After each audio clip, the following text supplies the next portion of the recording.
Welcome back to Brighter Morning with Bo. And we have Professor Diego Sánchez-Ancochea from Oxford University Center for International Development. And we'll be having a discussion with him this morning. Good morning. Hello, Bo. Good morning, and thank you so much for the invitation. No, it's wonderful to have you on Brighter Morning. And we're going to get a wonderful perspective, I think, from you. I did have a look at the book that you published last year, and I found it not just interesting, but very penetrative, I thought. And I think it gives a lot of food for thought, and more than that, the ideas that you have embrace both policy issues and political action. And I thought that mix was perhaps a little unusual for an academic point of view, but very much on point for the times in which we live. So coming from you and all your experience in politics and other areas, it means a lot that you say that. But I actually think that two of the messages of the book are, as you say, quite relevant. So the first is how economic inequality is one of the challenges of our times. It's something that Latin America shows in terms of cost, and it's something that I hope more countries worry about.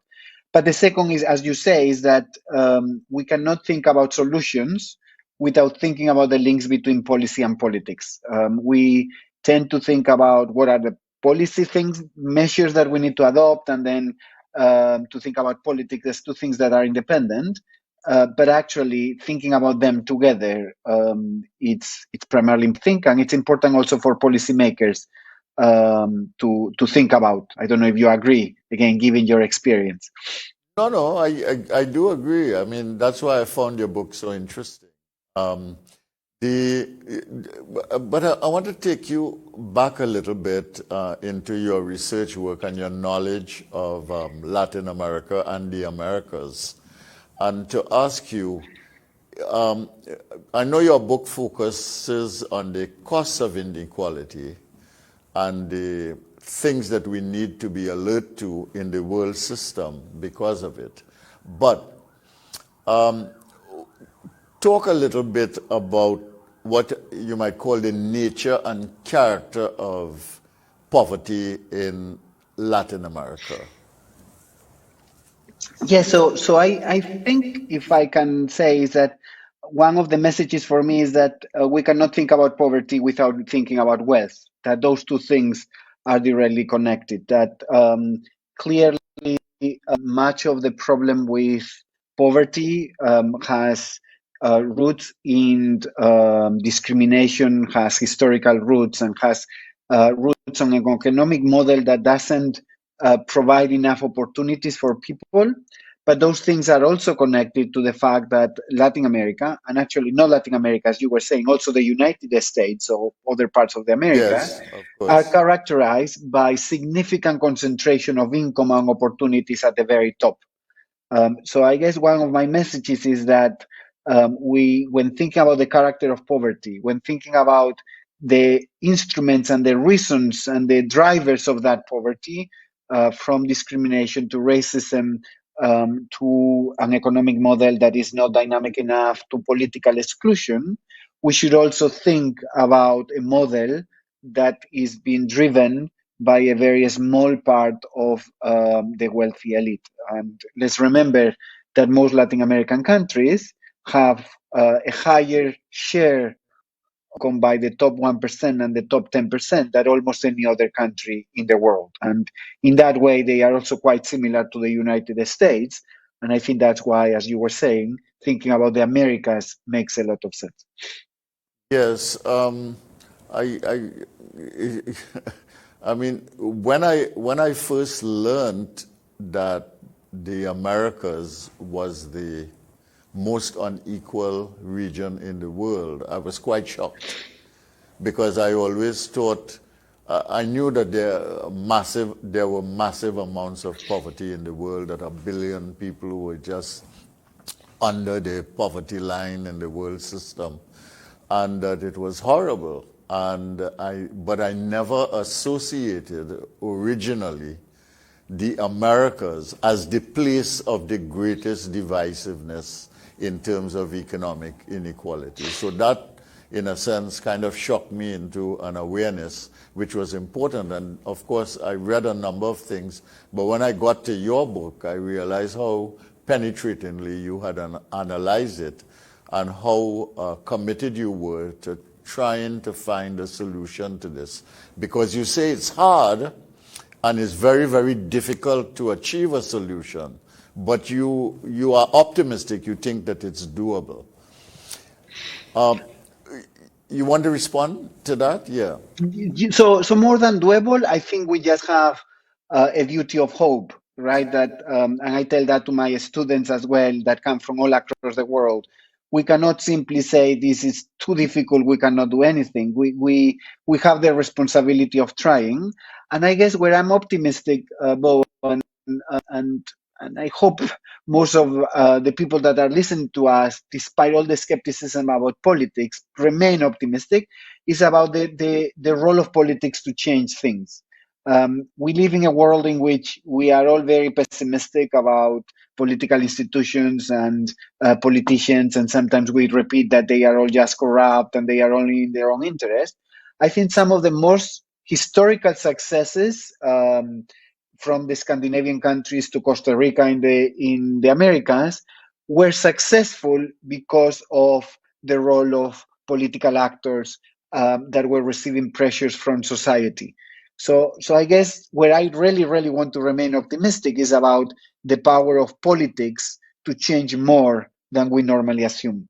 All right. Well, we will explore that in a little bit, but I want to ask you something. You are at Oxford University, you are in the UK, you are in the middle of Europe. Why the deep interest in the Americas? Why the commitment to studies related to Latin America, and especially this area? That's a great question. So the first one is that I believe as a social scientist that understanding regions and understanding people is particularly important. So therefore that we shouldn't just do a quantitative analysis and get data, that really being in the place is important. And as a Spanish national, so I'm originally from Spain, I needed to find an area of the world that I could understand, but also where I could communicate, in this case, in Spanish. So I think that is what brought me to the region, to be very frank.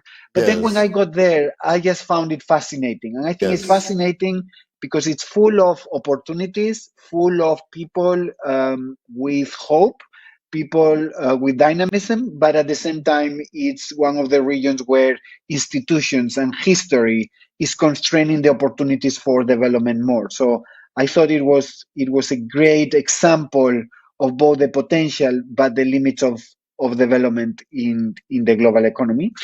And then increasingly, I also thought that it was a region that had a lot of lessons for other parts of the world. So in particular, for example, there is always things that is very different to the rest of the Americas. And I think in some of features, including this level of inequality and the problems that it creates, is actually much more similar to their neighbors that sometimes it wants to assume. Yeah. The inequality in most of the countries in Latin America, in fact, all of them, and to some extent, it extends throughout the Americas to include the North American countries, US and Canada. It is a structure that has been built up over time. And that, as you began your conversation, you said, it is, on the one hand, the concentration of wealth, and then it is the way the institutions operate to create opportunities that are facilitated only in small quantities and denied for the mass, that creates this structured situation of deep endemic poverty with the concentration of wealth at the top.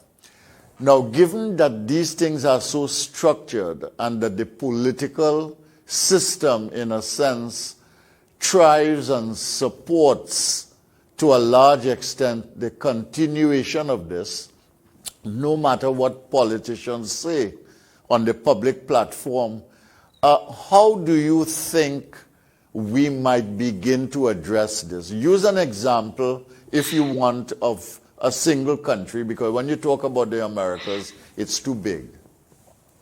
I think that's a fantastic question because it shows both the constraints, as you say, the structural constraints, but also, yes, it asks about identifying processes.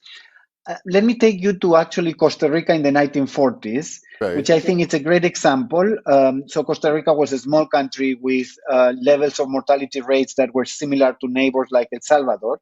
But in the 1940s, it had an initiative to try to create a new health system that actually started by the working class and the formal workers, and then developed to the rest. And I think it's a very good example because it highlights the role of specific policies, and it highlights the importance of long-term development. We, as you were suggesting, we are not going to resolve a structural problem in a very short period of time. It's just impossible. What we can do is to start taking measures that then create political pressures and political actors that will then enhance and expand those policies over the long run. So going back to Costa Rica, in Costa Rica, the program started by giving the right to health to the urban workers. Then that created new pressures from those urban workers to expand services. That actually led to the incorporation of also the wealthy, to new taxes, and to increasing programs in a process that took place around 20 years and 25 years. So it was not from one day to another, but that it ended up leading to the more universal and more generous health system in the whole Latin America. So I guess my two words are pragmatism, are graduality, and are also the importance of political continuity in the efforts we make. And persistence. Persistence, yes, absolutely, absolutely. Okay, I want to get to this issue of the income concentration and one of the main theses of your book, which is that, you know, this is a costly proposition to continue with this inequality, structured as it is, and allowing it to persist. And you say that some of the consequences, the costs of income concentration involves reduced economic growth. It contributes to financial crises. It weakens states and their fiscal capacity. It facilitates the emergence of populist leaders. And it can also create the conditions for violence. You want to talk about this a little bit because these are very costly things in social, political, and stability terms. Absolutely. And the first thing is to say is that, of course, there's other reasons and other factors that lead to some of those problems. But I think inequality is a very significant one. And let me give you maybe 3 examples about how this operates. So the first is the one you were saying. So it has to do, for example, with education. A system which has a lot of concentration of opportunities at the very top is also a system in which economically the people that own some of the largest companies are making very high profits. And they make them in areas like mining, they make it in areas like trade that do not require a lot of human capital. Moreover, those wealthy individuals plus the upper middle class can always children to private schools. So the result of that high inequality is that there's very limited incentives to invest in high quality public education. And in fact, that has been the problem in Latin America since the 19th century, before access was very limited. Now the problem is with quality. So it's about of those in power, in economic power, to really not develop a system that requires a lot of human capital, the one that I think it's a problem. And we see the same, for example, with investment in research and development. Second case is, as you were saying, politics. So the problem in politics is that in Latin America, there has been a long history of democracy, but the wealthy have always tried to limit democracy by, for example, reducing the vote of low-income groups, by making autonomous institutions that didn't depend on the government, and by other measures. And the response of some of the excluded populations have always been to look for populist leaders, to look for, instead of persistence, as you were saying, short-term responses. And that has also been a big problem. And the same with violence. I don't think we can understand violence in the region, in places like the Maras, the youth groups in Central America, or young gangs in Brazil, if we don't understand the fact that they are excluded. See also other groups that have way too much power. And it's their dissatisfaction with that reality, the one that leads them to find and develop violent solutions.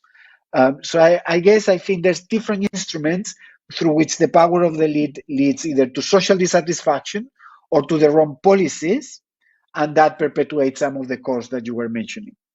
Yeah, speak to that issue of power and powerlessness in unequal societies.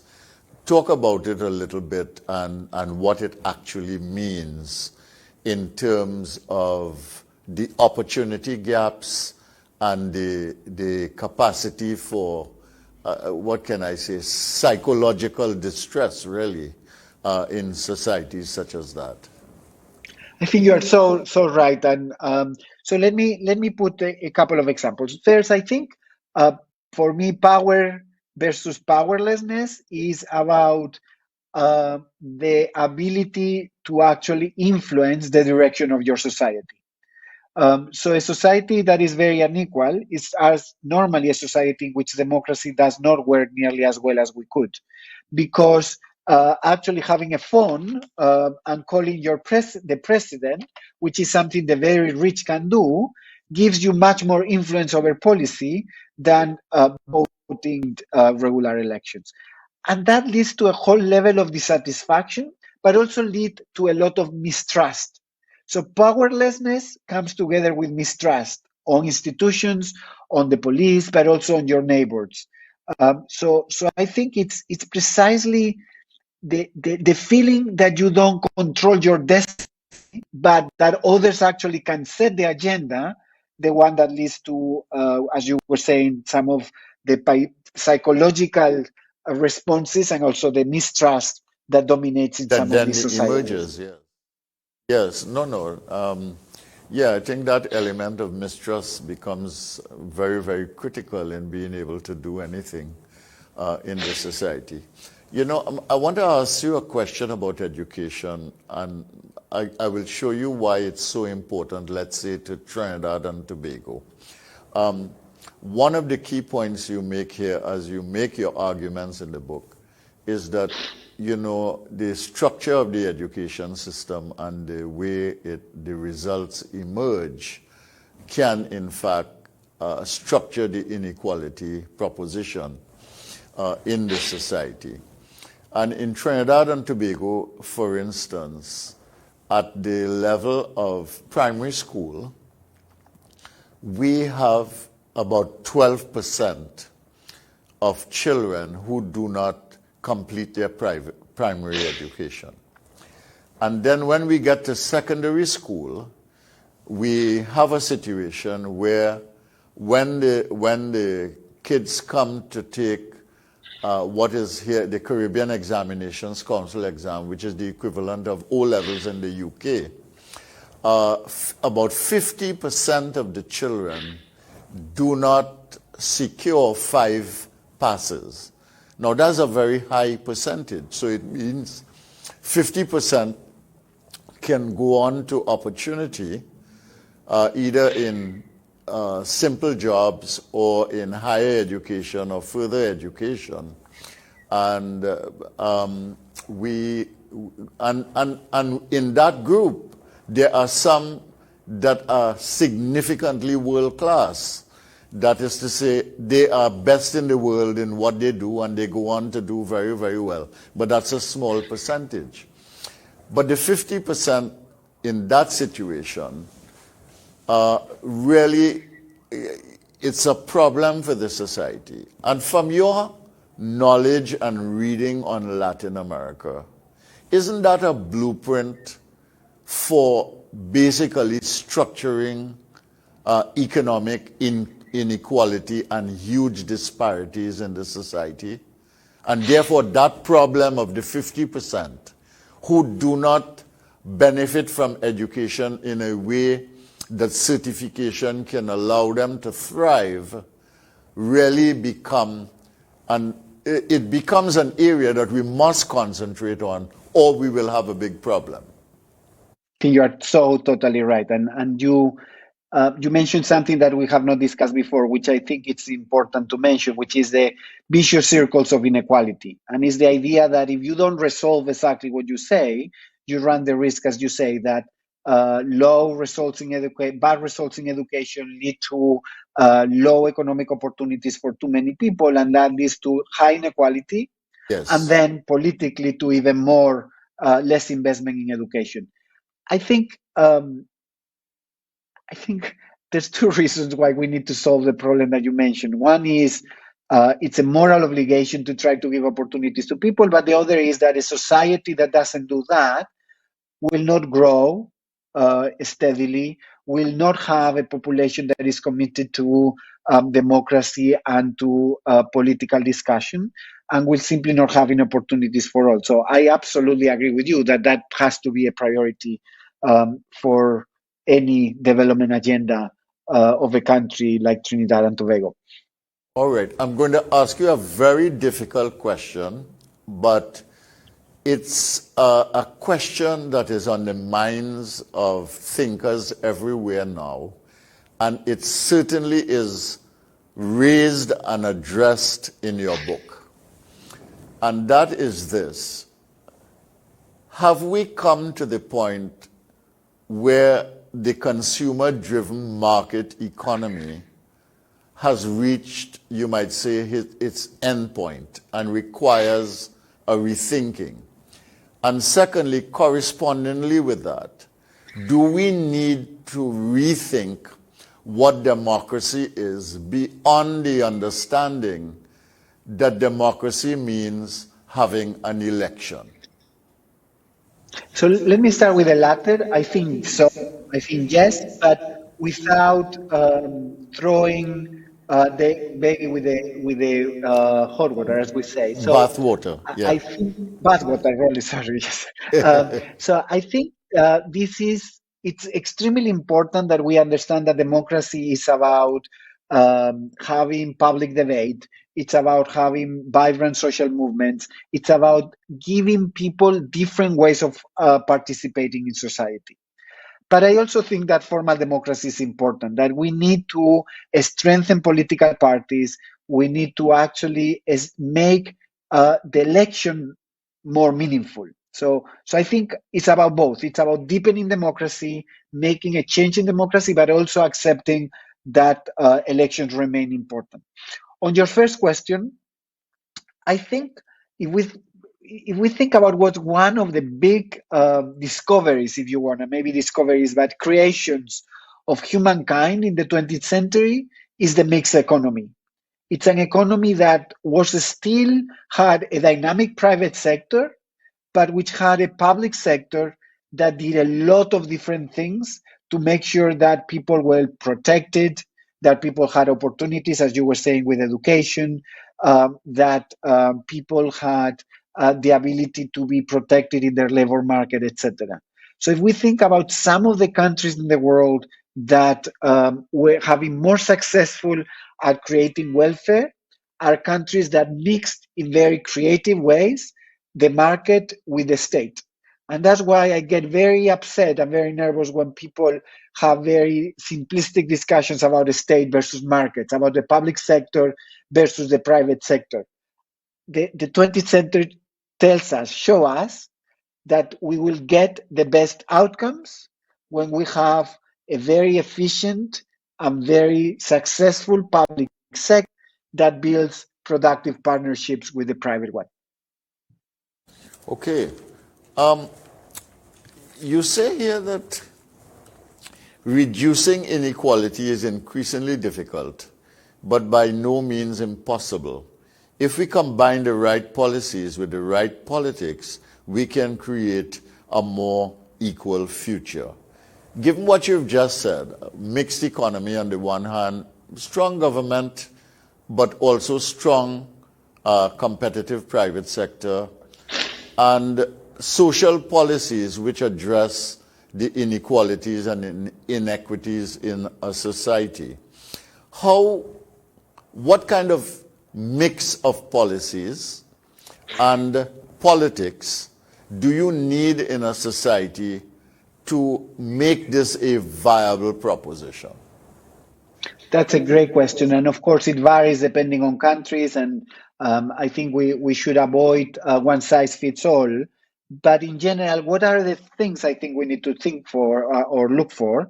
One is strong political parties with clear programmatic agendas. So with agendas that don't change from leader to leader, but as you say, are persistent in putting some of the goals of more dynamic social policies in the agenda. So stronger and more parties, better links between political parties and society.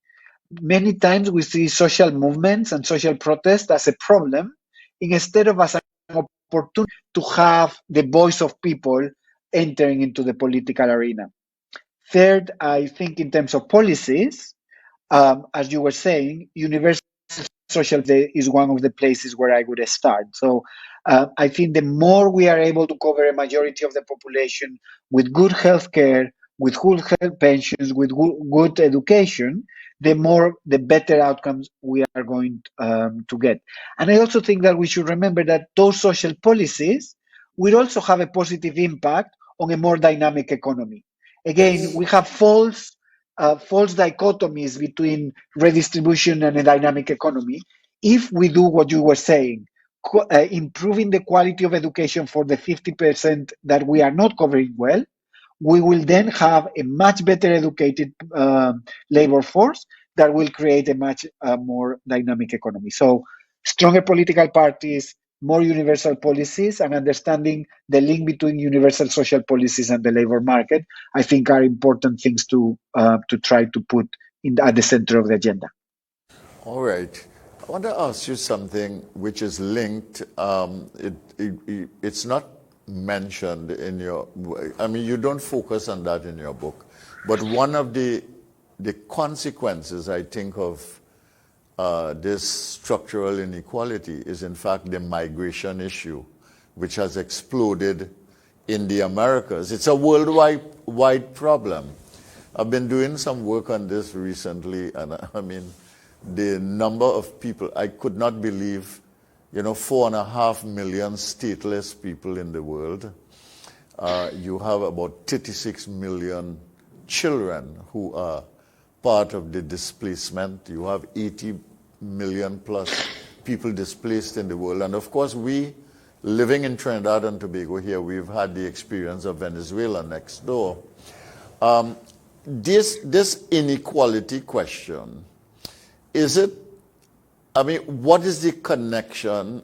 I'm asking for your point of view because I have some views on it, but what is the connection between inequality and the migration question?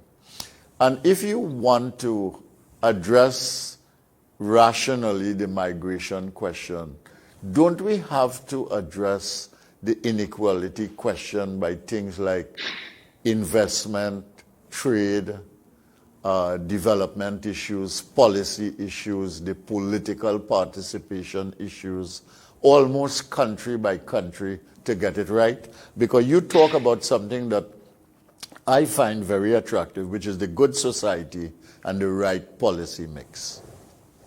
I think you are totally right. And this leads to one thing that I think I discussed partly, and one thing that I don't discuss at all, and it's a problem, I think, which is inequality, of course, between countries is as significant an inequality within countries. And it's something we need to put at the center of the agenda. It's not enough with reducing inequality within if we are going to still have very different income levels between, say, the US and Central America. So, That's right. so the first thing is, let's have the discussion about inequality within and inequality between at the same time.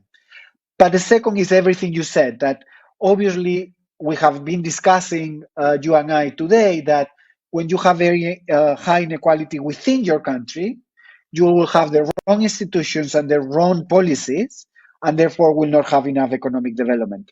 And therefore people will end up migrating and wanting to leave.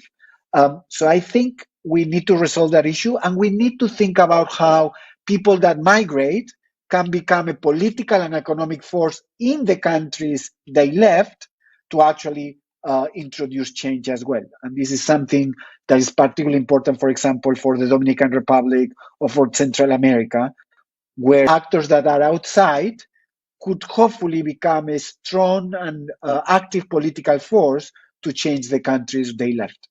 Yeah.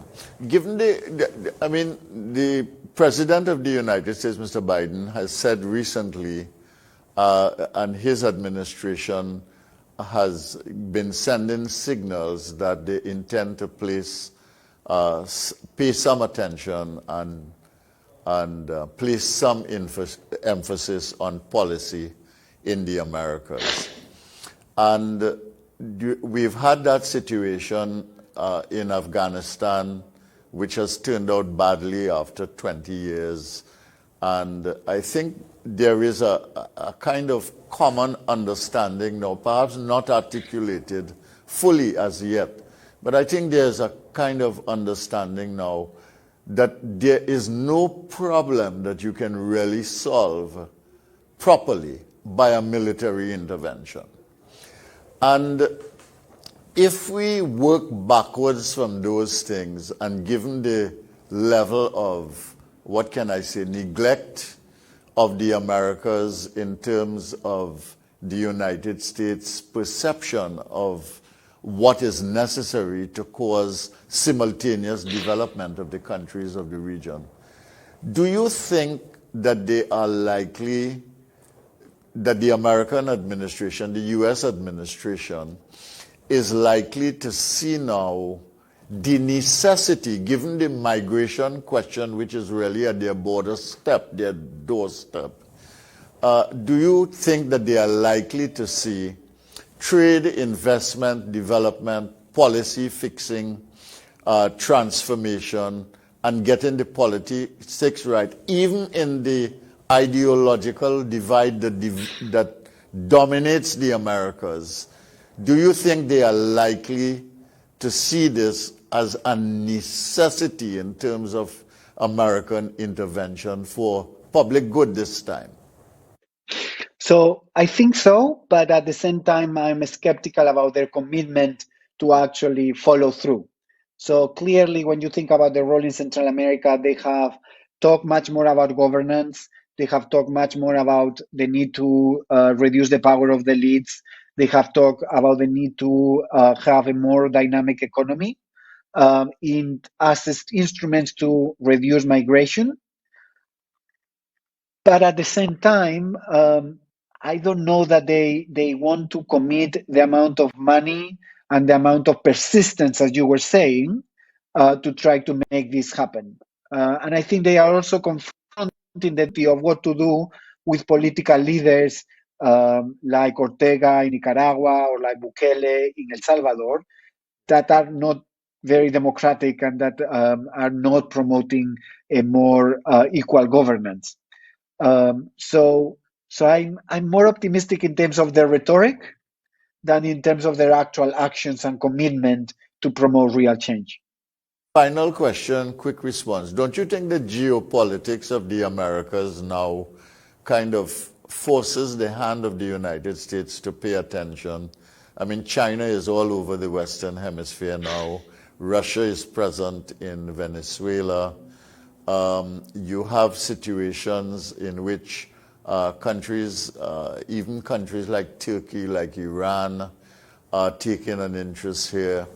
Do you think that that is likely to wake up the United States to the geopolitical necessities of an economic strategy for the region? I truly hope so, and I think especially as you say, the role of China is particularly important and the competition from China. So I really hope so. I sometimes worry that other parts of the foreign agenda will end up being more important from the Middle East to relations with China, and that the US administration fails to understand that many of those elements are playing out, as you say, also in the Americas. So I think they should, but I'm somewhat skeptical that they truly will understand. Well, I want to thank you for this conversation. We've come to the end because we've got a break for the news now. But this has been really wonderful. It's been great to talk to you. And you have so many insights into what is happening now and what people are concerned about. And we didn't even get to talk about the pandemic and its further impact on these inequalities, but maybe another time.